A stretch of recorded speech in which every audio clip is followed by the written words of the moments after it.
So welcome to my YouTube channel guys. आज हम करने जा रहे हैं इंडियन पॉलिटिकल थॉट्स, जो कि सेमेस्टर थर्ड के स्टूडेंटों का जो न्यू एजुकेशन पॉलिसी के तहत जो न्यू सिलेबस जुड़ा गया है इंडियन पॉलिटिकल थॉट। तो इसका जो यूनिट 6 है यानी अगन सुत्ता, तो आज हम अगन सुत्ता को पढ़ने जा रहे हैं। तो वीडियो पे अगर नए आए हो तो प्लीज वीडियो को नीचे बेल आइकन पे जाके सब्सक्राइब कर दीजिए, जिससे आपको सारी नोटिफिकेशन जल्द से जल्द मिल जाए। तो स्टार्ट करते हैं हमारी unit 6 Indian political thought semester third की अगन सुत्ता। तो अगन सुत्ता है क्या? अगन सुत्ता बौद्ध धर्म का जो धार्मिक ग्रंथ है, बौद्ध धर्म के अंतर्गत बौद्ध धर्म का जो साहित्य है, मतलब 3 पिटक। तो अगन सुत्ता है क्या? अगन सुत्ता कोई बुक नहीं है, वो जो बौद्ध धर्म की 3 पिटक है ना, सुना होगा आपने, सूत पिटक, अधम पिटक और विनय पिटक। तो उसमें से जो पहला वाला पिटक है ना, त्रिपिटक में, मतलब पिटक यानी पहली बात होती क्या है, पिटक में यानी होती है टोकरी या पिटारा। ये पाली भाषा में लिखा गया है। तो जो पहला पिटक है ना, सूत पिटक, तो सूत पिटक को 5 भागों में बांटा गया है।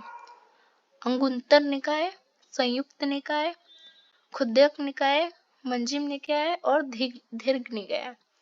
तो जो बौद्ध धर्म के 3 पिटक है, उसमें से जो उसका पहला पिटक है यानी सूत पिटक, उसके जो 5 भाग है, उसमें से उसका जो 5वां भाग है दीर्घ निकाय, उसमें दीर्घ निकाय में 27वां सूक्त को अगाना सुत्ता कहते हैं। इसमें दीर्घ निकाय में कुल मतलब 34 सूत है। मैं समझाती हूँ, ध्यान से सुनिए। जैसे कि बौद्ध धर्म की 3 पिटक है, तो 3 बुक है बौद्ध धर्म की, मुझे बेसिकली मान लो। तो जो 3 ये बुक है, उसमें से जो पहला बुक है मतलब सूत पिटक में मान लो 5 यूनिट है, वो 5 भागों में बांटा गया है। तो जो उसका 5वां यूनिट है, मान लो 5वां यूनिट का नाम है दीर्घ निकाय।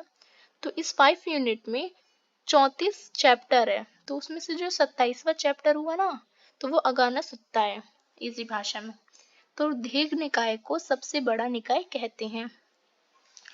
जो पूरे 34 निकाय हैं, तो इसमें जो अगना सुत्ता है उसको सबसे बड़ा निकाय कहते हैं।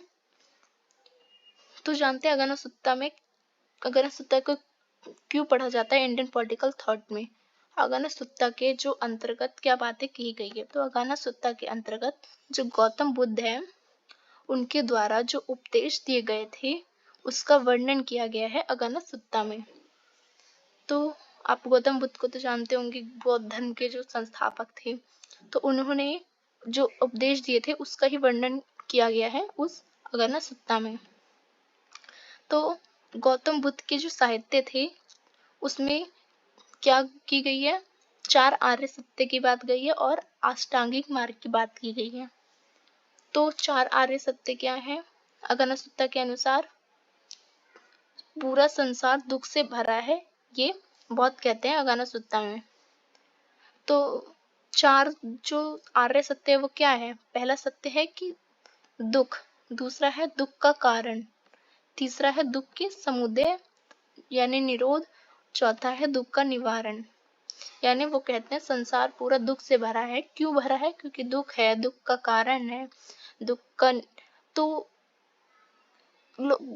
जो 4 आर्य सत्य बताते हैं बौद्ध, ये इसलिए बताते हैं, कहते हैं पूरा संसार जो है वो मतलब इन सब कामों से, मतलब जो उसका लोभ माया मोह है, इस वजह से वो दुख रहता है, उसकी इच्छा ही उसका दुख का कारण है। तो ये कहते हैं। तो इसका निवारण भी बताते हैं वो, कि दुख को का निवारण कैसे किया जाए। तो इसके लिए वो अष्टांगिक मार्ग बताते हैं, यानी सम्यक दृष्टि पहला, यानी 8 मार्ग बताते हैं, 8 रास्ता बताते हैं कि लोग कैसे अपने दुख को खत्म कर सकें। तो उसके लिए बताते हैं समय की दृष्टि। समय की दृष्टि यानी क्या होता है? समय की यानी होता है सही देखना, सही देखना यानी सही चीज देखना। सम्यक कर्म, अच्छे कर्म करना। सम्यक वाणी, अच्छी वाणी बोलना, कुछ गलत ना बोलना। सम्यक संकल्प, एक अच्छा संकल्प लेना कि हमें करना क्या है। सम्यक आजीविका हमारी अच्छी एक लाइफस्टाइल, सम्यक व्यायाम हमें जो कर्म व्यायाम करते हैं वो सम्यक सही होना चाहिए। सम्यक स्मृति की भी बात करते हैं, यानी हमें सही याद रखना चाहिए, सही हमारी सोच होनी चाहिए। सम्यक यानी सम्यक का जो अर्थ है वो होता है सही। तो 8 अष्टांगिक मार्ग बताते हैं बौद्ध अगना सुत्ता के अंतर्गत।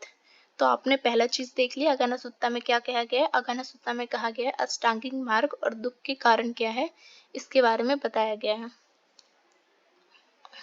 अब जो अगना सुत्ता के अनुसार जो जीव की उत्पत्ति और राज्य की उत्पत्ति है वो कैसी हुई है, तो सामाजिक संरचना से राज्य की उत्पत्ति हुई है, ये बहुत कहते हैं। जैसे मनु पढ़ रहे थे हम, मनु कहते हैं कि दैवीय सिद्धांत है राज्य की उत्पत्ति, शुक्र कहते हैं दैवीय सिद्धांत है, वहीं कौटिल्य कहते हैं सामाजिक समझौता है। तो वैसे ही सोशल कॉन्ट्रैक्ट, तो वैसे ही ये भी कहते हैं कि सोशल कॉन्ट्रैक्ट की तहत जो राज्य है उसकी उत्पत्ति हुई थी। इसमें राजनीतिक विचार की बात करते हैं, वो जातियों का उद्भव कैसे हुआ है, जो जाति कैसे बनी है वो भी बताते हैं। और ये एक गणतंत्र यानी गणतंत्र शासन का ये बात करते हैं।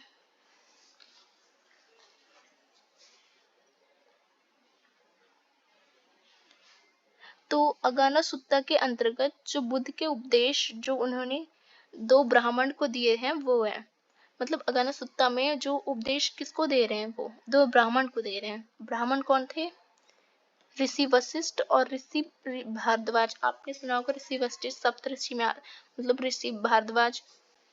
तो ये ब्राह्मणवाद पर उपदेश का एक भाग में से है। तो यह लोग क्या करते थे, जो ऋषि और वशिष्ठ थे, यह लोग बौद्ध धर्म को जो अपनाने के लिए अपनी जाति और जो सामाजिक संरचना को छोड़कर आए होते हैं ये। तो मतलब जब यह बौद्ध धर्म को ग्रहण करना चाहते हैं ना, तो जो सामाजिक व्यवस्था ने उन समाज के लोगों ने इनको समाज से बहिष्कृत कर दिया। इन्होंने बौद्ध धर्म को अपनाने की बात की तो क्या करा, ब्राह्मण समाज ने इनको समाज से निकाल दिया और इसके जाति से भी बाहर निकाल दिया गया, क्योंकि उस समय की जो परंपरा थी वो ब्राह्मणवादी परंपरा थी, आपको पता है, जिससे हमें देखा कि मनु और कौटिल्य में जो वर्ण के 4 भाग में बांटा था, बहुत इसका विरोध करते हुए कहते हैं कि जीव की उत्पत्ति कैसे हुई है। मतलब वो कौटिल्य और जो मनु कहते हैं जीव की उत्पत्ति ब्राह्मण क्षत्रिय वैश्य का, जो ब्राह्मण का कर्म है लेखा जोखा करना, वेद पुराण पढ़ना, क्षत्रिय का कर्म है युद्ध करना, वैश्य का व्यापार और शूद्र का तीनों वर्णों की सेवा करना। तो इसका जो बौद्ध है तो इसका विरोध करते हैं। वो कहते हैं नहीं, जाति की उत्पत्ति वो अलग तरीके से बताते हैं। वो कैसे बताते हैं जाति की उत्पत्ति कैसे हुई है, वो सामाजिक संरचना कहते हैं। राज्य की उत्पत्ति सामाजिक संरचना से हुई है। कैसे हुई है सामाजिक संरचना से, महात्मा बुद्ध ने समाज में असमानता, लैंगिक असमानता, मतलब भेदभाव करना और इन सब को स्वीकार नहीं किया। वह सामाजिक एकता पर बल देते थे और लैंगिक समानता जो होती है उस पर बल देते हुए और जाति समानता पर भी वो बल देते थे। वो अलग अलग जातियों का नहीं मानते थे, वो सबको समान मानते थे, क्योंकि जो धर्म था इसमें सभी लोगों के लिए द्वार खुले थे, चाहे वो ब्राह्मण हो, क्षत्रिय, वैश्य हो, कोई भी हो। इसमें जाति, कर्मकांड, अंधविश्वास, आस्था, भेदभाव और ब्राह्मण व्यवस्था का पूरा विरोध होता है।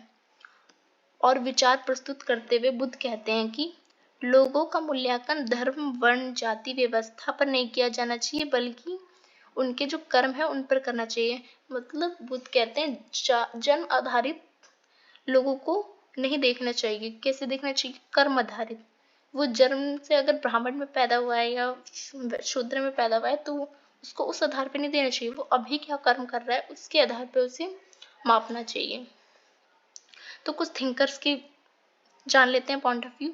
तो UN घोषल जो है उनके अनुसार उन्होंने a history of Indian political ideas जो कि 1966 में जो प्रकाशित हुई थी, उसमें वो अगना सुत्ता के एक सामाजिक व्यवस्था में जो दैवीय निर्माण का नहीं उसका विरोध किया है। मतलब वो कहते हैं कि जो दैवीय निर्माण है उसका विरोध करते हुए वो कहते हैं अगना सुत्ता में लोगों के लिए जन्म निर्धारित नहीं है, मतलब विभाजन बल्कि आवश्यकता है।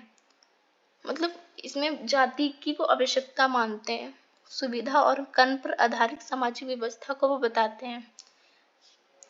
तो अगनसुत्ता में रूढ़िवादी नहीं बल्कि समाज की संशोधित और निर्माण करता है। मतलब अगनसुत्ता रूढ़िवादी नहीं है, समाज के लिए कल्याणकारी है, जो समाज का निर्माण करता है। और दूसरे भाग में उन्होंने लिख रखा है अगनसुत्ता के कि पृथ्वी पर जो जीवों की उत्पत्ति का वर्णन जो है, जातियों का उद्भव उन्होंने कैसे बताया। तो वह ब्राह्मण क्षत्रिय वैश्य को ना मान के वो कहते हैं कि पहली जाति जो है वो है खटिया। खटिया को किसे कहते हैं, वो क्षत्रिय को कहते हैं।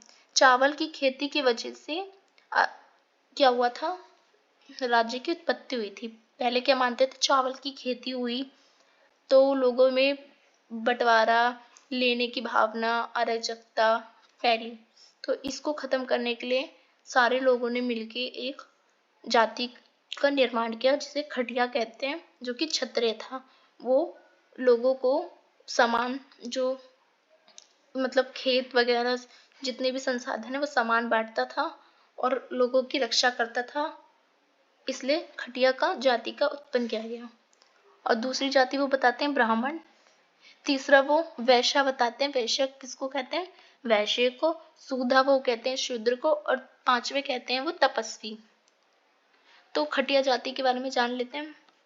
तो चावल की वजह से आधिपत्य की भावना आई लोगों में, लालच बढ़ा, शोषण बढ़ा, झगड़े बढ़े, उसमें सामाजिक समझौता करा गया। उस बाद में महासम्मत की उत्पत्ति, फिर समाज में कानून व्यवस्था के लिए खटिया जाति की उत्पत्ति हुई। खटिया जाति में जो राजा होता था उसको महासम्मत कहते थे, मतलब राजा को महासम्मत कहा गया है, वो लोगों में न्याय करता था। 3 शीर्षक देख लेते हैं। महासम्मत जो था वो जनता द्वारा नियुक्त किया जाता था, यानी पूरी तरह से रिपब्लिक वहां पे दिख रहा है हमें कि पूरी तरह से गणतंत्र शासन है, यानी लोग चुनते थे, राजा अपने मन से नहीं चुना जाता था। खटिया चावल क्षेत्र का स्वामी होता था और राजा धन के आधार पर प्रजा का प्रश्न करता था। अब देख लेते हैं दूसरी जाति जो ब्राह्मण है। जब समाज में आचरण तथा अव्यवस्था फैल गई थी तब परेशान होकर जंगल में चले गए थे जो ब्राह्मण, और वह लोग कुटिया बनाकर रहते थे, तो ध्यान लगाते थे। और जो लोग ध्यान लगाते थे ना उन्हें जायका कहते थे, जायका जयंती कहते थे। कुछ लोग जंगल में नहीं जा पाए और पुस्तक लिखते थे, उन्हें अजायका कहते थे। मतलब ब्राह्मण को भी उन्होंने 2 प्रकार से बांटा है, एक जयंती जायका और एक अजायका। जो जयंती होते थे वो ध्यान लगाने वाले ब्राह्मण को बोला गया है, और अजायका जो होते थे वो ध्यान भी लगाते थे और लेखन जो करते थे उन ब्राह्मण को कहा गया है। नेक्स्ट तीसरा है वैश्या। तो जो लोग घर में रहकर अलग अलग व्यवसाय करते थे उन्हें वैश्य कहा गया है। मतलब जो अपने घर में रह के काम करते थे, बाहर जो भी व्यापार करते थे उन्हें वैश्य कहा गया है। शूद्रा, शूद्रा वह थे जो शिकारी जीवन जीते थे। इन्होंने शूद्रा को वो नहीं कहा है कि वो तीनों वर्णों की सेवा करते थे, इन्होंने कहा जो शिकार करते हैं वो शूद्र हैं। और 5वीं जाति भी इन्होंने बताई है। हमारे देखा है हमने अभी तक 4 वर्ण होते हैं, पर इन्होंने 5 वर्ण बताए, एक वर्ण तपस्वी बताया। जो सारी जातियां हैं खटिया, ब्राह्मण, वैश्य, शूद्र, इन जातियों में से जो लोग अपने सांसारिक जीवन सुख को त्याग कर जो ब्रह्मचार्य जीवन जीते हैं ना, उन्हें उन्होंने तपस्वी कहा है। तो इनके अनुसार जाति कर्म आधारित नहीं होती है, मतलब कर्म आधारित होती है, जन्म आधारित नहीं होती। इन चारों वर्णों में से कोई भी भिक्षुक बन सकता है। मतलब वो कहते हैं कि सब समान है, कोई भी भिक्षुक बन सकता है, कोई भी ये भेदभाव नहीं करते। और इसके पश्चात जो अहिंद तक पहुंच सकता है, अर्थात वो मोक्ष, अहिंद किसे कहते हैं, मोक्ष, इसके जरिए वो क्या पहुंच सकता है, मोक्ष के द्वार तक पहुंच सकता है, उसकी बात करते हैं। तो जीवों की उत्पत्ति, शुरुआत में जो जीव की उत्पत्ति हुई थी वे स्वयं एक प्रकाशमान थे। मतलब वो कहते हैं जीव में पहले प्रकाश नहीं था किसी के पास भी, अर्थात सूर्य और चंद्रमा जो है ना उनके पास भी रोशनी नहीं थी। लेकिन जैसे जैसे समय बीता ना तो उनमें प्रकाश आया। उसके बाद चावल की खेती की शुरुआत हुई, फिर सामाजिक संरचना का निर्माण हुआ। मैंने बता दी चावल की खेती से कैसे सामाजिक संरचना का वो हुआ था, कैसे महासंबंध बनाए गए थे, खटिया जाति बनाई गई थी। तो अगाना सुत्ता के अंतर्गत राजनीति विचार जान लेते हैं। तो हमने समाज राजनीति विचार में हमने जीव की उत्पत्ति, राज्य की उत्पत्ति देख लिया और 4 आर्य सत्य देख लिया। अब देखते हैं हम इसके अंतर्गत कुछ राजनीति विचार। राज्य की उत्पत्ति के लिए सामाजिक समझौता का सिद्धांत देते हैं। दूसरी, राजनीतिक का जो मूल आधार है वो नैतिकता पर बल देते हैं। वो अनैतिक होगा जो प्रजा भी अनैतिक। क्या कहते हैं ये अगाना सुत्ता के अंतर्गत, अगर राजा अनैतिक होगी तो प्रजा भी अनैतिक होगी। मतलब राजा गलत होगा, गलत काम करेगा तो प्रजा भी गलत काम करेगी। नैतिकता पर बल देते हैं। अश्व घोष जी, इनके अनुसार ये क्या कहते हैं कि बुद्ध चरित्र में उल्लेख किया है कि जो राजनीतिक है वो धर्म नैतिकता एक दूसरे के विरुद्ध है। मतलब राजनीतिक धर्म नैतिकता ये एक नहीं है, एक दूसरे के विरुद्ध है। समाज में व्यवस्था कायम करने के लिए राज्य जरूरी है। ये राज्य को जरूरी मानते हैं समाज के लिए।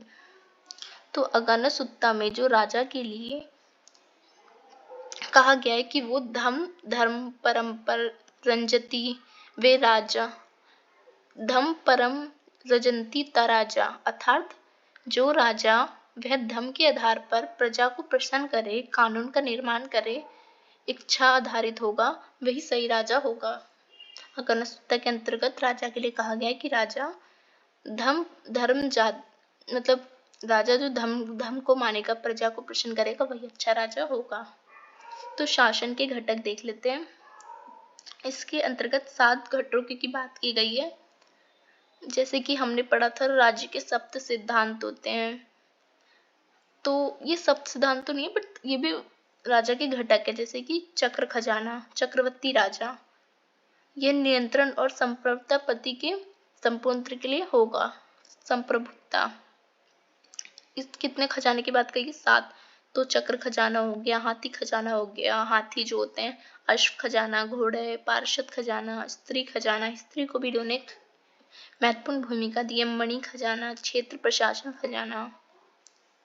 तो शासन का रूपांतरण गणतंत्र है, मतलब लोग चुनते हैं जनता को, जैसे आज हम चुनते हैं। तो अगाना सुत्ता के अनुसार महासंबंध क्या है? गणतंत्र द्वारा चुना जाता है। अब तीसरे राइटर जो है केपी जायसवाल, उनके अनुसार उन्होंने द हिंदू पॉलिटी लिखी है 1967 में। तो उसमें उन्होंने कहा है जो गणतंत्र संचालन जो जनसभा है, इसके माध्यम से क्या होता है, इसका वरिष्ठ अध्यक्ष जो होता है वो राजा होता है। इन्होंने और न्याय परिषद, अगाना सुत्ता के अनुसार न्याय परिषद क्या है? सर्वोच्च अपीलीय परिषद। इसमें 8 सदस्य का अष्टकुलक होते हैं। मतलब जो न्यायाधीश होते हैं वो इसमें 8 कुलक होते हैं, 8 लोग का सदस्य, 8 सदस्य होते हैं, जिसे अष्टकुलक कहते हैं, जो न्याय करते हैं। राइस डेविस ने क्या कहा है? राइस डेविस के अनुसार मानवीय चिंतन के इतिहास में दीर्घ निकाय जो होता है वो प्लेटो के संवाद जितना ही महत्वपूर्ण है। मतलब प्लेटो से इनकी तुलना करते हैं। तो बौद्ध धर्म के 3 रत्न जानते हैं आप। बुद्ध को मेन माना जाता है, और बुद्ध के धम्म को और संघ को। बुद्ध क्या है? अज्ञानता से ज्ञान जागना। धम्म क्या है? सत्य का परिवाचक। तो दीर्घ निकाय जो है उसमें अगाना सुत्ता के अंतर्गत राजनीतिक तौर पर राजा बनने के लिए एक व्यक्ति को 32 गुण होने चाहिए, और राजा क्षेत्रीय विस्तार और भौतिक संसाधन में विश्वास ना रख के बल्कि नैतिकता पे बल देना चाहिए। वो क्या कहते हैं? राजा को क्षेत्र, जैसे हमने देखा है कहते हैं कि क्षेत्र का विकास करना चाहिए, क्षेत्र बढ़ाना चाहिए, पर ये इसके विरुद्ध है। ये कहते हैं कि क्षेत्र का विकास की जगह, युद्ध की जगह राजा को नैतिकता पर ध्यान देना चाहिए। और ये राजा में 32 गुण बताते हैं। राजा में 32, जैसे शुक्र बताते हैं राजा के गुण क्या होते हैं, मनु बताते हैं, अबू फजल बताते हैं राजा के 8 गुण। तो वैसे कि 32 गुण बताते हैं, राजा में 32 गुण होने चाहिए। तो राजा के 10 राजधर्म क्या है? जैसे कि बुद्ध ने बताया, और वैसे जैसे बुद्ध बता रहे हैं, शुक्र ने बताया, मनु ने बताया, कौटिल्य ने बताया, अबू फजल ने बताया वैसे इन्होंने बताया राजा को क्या होना चाहिए, दानी होना चाहिए, राजा को विनयशील होना चाहिए, राजा को त्यागी होना चाहिए, ईमानदार होना चाहिए, नम्रता वाला होना चाहिए, तपस्वी होना चाहिए, एक सद्भावना वाला व्यक्ति होना चाहिए, अहिंसावादी होना चाहिए, धैर्यवान होना चाहिए और अविरोध वाला होना चाहिए। जो तो ये राजा के 10 राजधर्म है अगनसुत्ता के अनुसार। अर्नेस्ट ब्रेंचेस जो है उन्होंने बुद्धिज्म एंड कम्युनिज्म जो कि 1966 में उन्होंने लिखी है, उसमें उन्होंने कहा है ये बात कि राजा के जो 10 धर्म है उन्होंने इसमें लिखा है। तो एक बेसिक चीज देख लेते हैं, अगर हम तुलनात्मक अध्ययन करें तो मनु से, कौटिल्य से और बौद्ध का। तो मनु के अनुसार जो राज्य से पूर्व जो स्थिति थी समाज में वो मत्स्य न्याय था, कौटिल्य के अनुसार मत्स्य न्याय था, पर बुद्ध के अनुसार क्या था, लालच था, लोभ था, पराधन की चोरी थी, मतलब जो धान की खेती होती थी, चावल की खेती। तो हम तुलना कर रहे हैं अब मनु, कौटिल्य और बौद्ध के अनुसार। अब जो अव्यवस्था का कारण क्या था मनु के अनुसार, मनुष्य की स्वाभाविक दृष्टिवृत्ति थी और कौटिल्य के अनुसार भी यही था, स्वाभाविक दृष्टि में। पर बौद्ध के कारण व्यवस्था का अव्यवस्था क्यों थी, अज्ञान के कारण। तो अब अव्यवस्था का उपाय बताते हैं कि क्या बताया, मनु ने कहा है कि दंड की उत्पत्ति होनी चाहिए, कौटिल्य ने कहा है दंड की उत्पत्ति, पर बौद्ध कहते हैं नहीं, ज्ञान का प्रसार होना चाहिए। वैसे इसका मुख्य उद्देश्य क्या था, मनु का मुख्य उद्देश्य धर्म था और कौटिल्य का अर्थ था, अर्थशास्त्र। और जो ये थे बुद्ध, वो किस पे बल देते थे, वो नैतिकता सिद्धांत पे बल देते थे। जो राज्य की उत्पत्ति है, मनु ने दैवीय सिद्धांत बताया है और कौटिल्य ने सामाजिक समझौता, वैसे ही बौद्ध ने भी सामाजिक समझौता बताया है। प्रभु सत्ता की स्थिति कैसी थी, ईश्वरवादी थी, लोगों के कल्याण की थी कौटिल्य के अनुसार, और जो बौद्ध है उनके अनुसार थी लोगों की सहमति। विधि निर्माण कौन करता था, मनु के अनुसार देवी करते थे और कौटिल्य के अनुसार कानून के संरक्षक, और बुद्ध के अनुसार राजा ही विधि का निर्माण करता था। सामाजिक व्यवस्था कैसी थी, तो मनु के अनुसार वर्ण व्यवस्था थी, कौटिल्य के अनुसार कानून का रक्षक ही सामाजिक व्यवस्था बनाता था, और बुद्ध के अनुसार कानून निर्माता का संरक्षण बताते हैं व्यवस्था को। तो हमारा जो अगाना सुत्ता था, जो निकाय में से जो लास्ट की निकाय है दीर्घ निकाय, उसमें जो दीर्घ निकाय में जो 34 सूत है उसमें से 27वां सूत है। आप ऐसे करके बताएंगे, फिर 4 आर्य सत्य बताएंगे, फिर राज्य की उत्पत्ति कैसे हुई थी, सामाजिक संरचना, ये सब आप बताएंगे लाइन वाइज लाइन। तो आपको फुल नंबर मिलेंगे एग्जाम में। तो हमारी वीडियो यहाँ खत्म होती है।